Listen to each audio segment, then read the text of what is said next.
خب بریم اون 11 تا ورودیمون بهش بدیم به این ماشین و حدس بزنیم که داره چی کار میکنه این ماشین.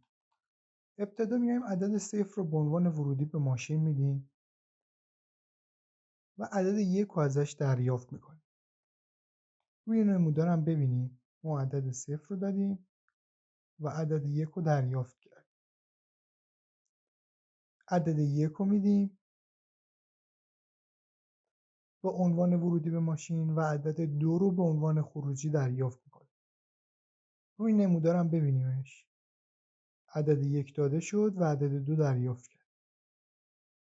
عدد 2 رو به عنوان ورودی میدیم به ماشین و عدد 3 رو به عنوان خروجی دریافت میکنیم. روی نمودار ببینیم. عدد 3 رو به عنوان ورودی میدیم به ماشین و عدد 4 رو دریافت میکنیم.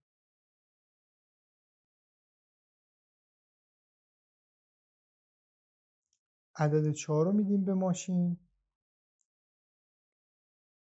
و عدد 5 رو دریافت میکنیم. باز روی نمودار ببینیمش. عدد 5 رو میدیم به عنوان ورودی به ماشین و عدد 6 رو دریافت میکنیم.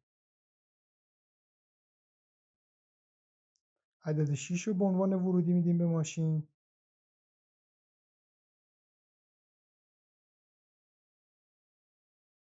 و عدد 7 رو دریافت میکنیم. روی نمودارم ببینید. عدد 7 رو میدیم به عنوان ورودی به ماشین و عدد 8 رو دریافت میکنیم. روی نمودارم ببینیمش. عدد 8 رو به عنوان ورودی میدیم به ماشین و عدد 9 رو دریافت میکنیم. عدد 9 رو میدیم به ماشین. عدد 10 رو دریافت میکنیم. عدد 10 رو میدیم به ماشین و در نهایت عدد 11 رو دریافت میکنیم. خب این ماشین داره چی کار میکنه؟ ما اعداد 0 تا 10 رو بهش دادیم و اعداد 1 تا 11 رو دریافت کردیم. طبیعتا متوجه شدید داره چی کار میکنه، اما بذارید روی نمودارم ببینیمش. ما اعداد 0 تا 10 رو دادیم و اعداد 1 تا 11 رو دریافت کردیم. حدس شما اینه که احتمالاً این ماشین ورودی‌ها رو میگیره و علاوه 1 میکنه و به عنوان خروجی میده که حدس تقریبا درستی هم هست. این ماشین ورودی‌ها رو گرفت، عدد 0 تا 10 رو گرفت، اعداد 1 تا 11 رو به ما داد. حالا ما میخوایم از این